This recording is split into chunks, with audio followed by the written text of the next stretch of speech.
This question comes from Michael Liu from California. This is for both Warren and Charlie. In your shareholder letter, you mentioned that the best investment results come from the companies that require minimum assets to conduct high-margin businesses. In today's world, many of these companies tend to be software-driven businesses. While Berkshire has avoided investing in high-growth technology companies in the past, this appears to be slowly changing with your investments in Apple and Snowflake. As shareholders, should we expect that high-margin businesses will begin to constitute a larger proportion of Berkshire's investment portfolio over time, particularly as Todd and Ted take on larger roles in the investment decision process? Well, we've always known that the dream business is the one that takes very little capital and grows a lot.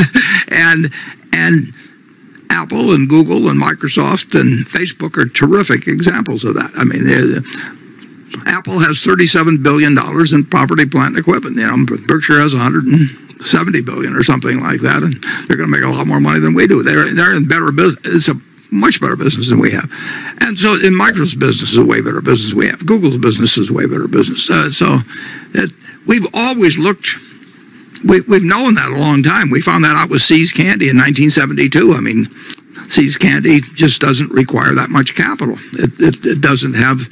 You know, it has obviously a couple of manufacturing plants. They call them kitchens, and but it doesn't have big inventories except seasonally, for a short period. It doesn't have a lot of receivables. So those are the kind of businesses.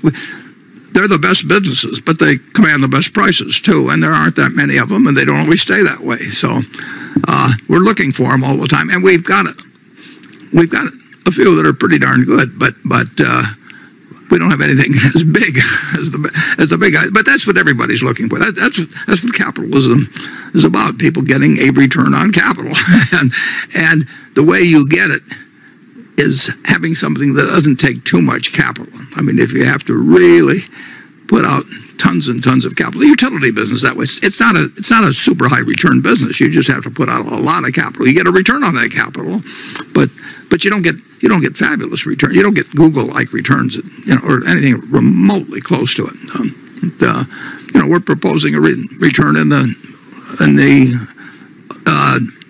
transaction with the proposition with Texas. I think it's a 9.3%. Yeah, 9.3. Yeah, and that. But if you look at the return on most American businesses on net tangible assets, it's a lot higher than 9.3. But they aren't utility businesses either. Charlie, did you want to add anything to that? No.